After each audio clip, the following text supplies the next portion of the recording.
Hello, my name's Phil and I work for the Customer Services Department at the Hozelock head office in Birmingham. With over 50 years horticultural expertise, we at Hozelock understand the rewards of gardening and want to help you get the best from your garden. Okay, so in this video I'm going to show you how to remove the impeller from one of the large Aquaforce pumps and just check it for wear and problems and abrasion. You'll only need one tool for this, and that's a crosshead screwdriver. So that's the only tool you'll need for this operation.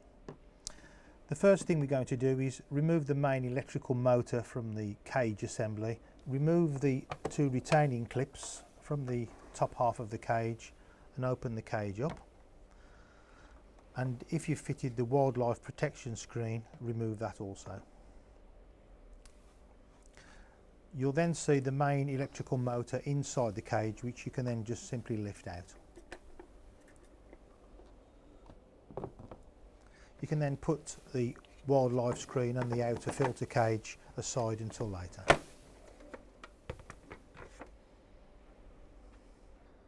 So with the motor assembly removed from the cage, we now need to take the pump chamber, which is this part of the pump, from the main electrical motor by undoing three retaining screws that are located deep down inside this recess in the moulding, and I'll just do that using the screwdriver. So we've taken the three retaining screws out that secure the pump chamber, and now we can just lift the pump chamber off the front of the motor. When we've done that, you'll see the impeller, which is this moulding here that rotates round and round, and to remove that you just simply pull it out of the motor assembly like so. What we need to do is just check the whole assembly for signs of wear, erosion, or any visual faults that may cause the pump to run erratically. In particular, check the blades of the impeller, make sure that these aren't starting to wear out. And also check this part of the rotor assembly here. Make sure there's no signs of deep scoring or deep scratches. Light scratching is acceptable because that's just normal wear and tear, but if you see any deep gouges or anything like that that's showing signs of unnatural wear, that's something you have to be aware of. So when we refit the rotor back into the motor, there's two holes in this flange plate on the rotor that are going to line up and locate with two notches in the motor here.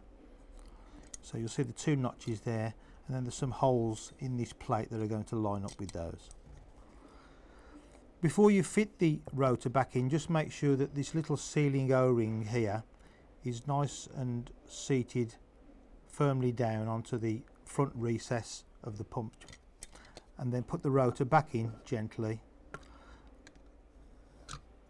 Rotate the impeller blades to locate the shaft of the rotor into the bearing, and then rotate this plate at the front of the rotor till it locates with the two locating pegs on the motor.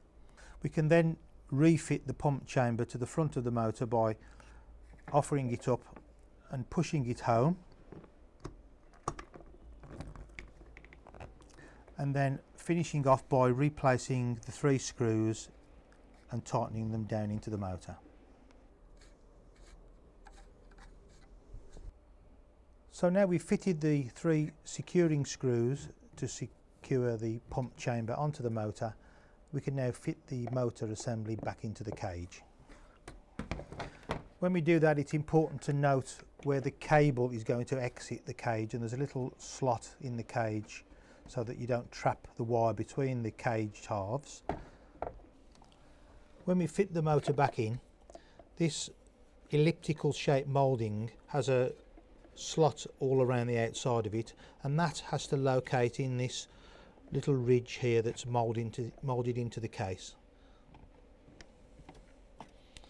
So it just sits in there like that. Also, this flow control that you can leave that out, but you don't need to fit it. But if you do fit it, that needs to fit into the slot in the cage as well. If you're going to fit the wildlife protection screen, that's then fitted on top of the whole assembly like so. And making sure that the cable doesn't get trapped, the cage halves put back together and the two clips put back in place. And that completes the checking of the rotor. That's it, job done.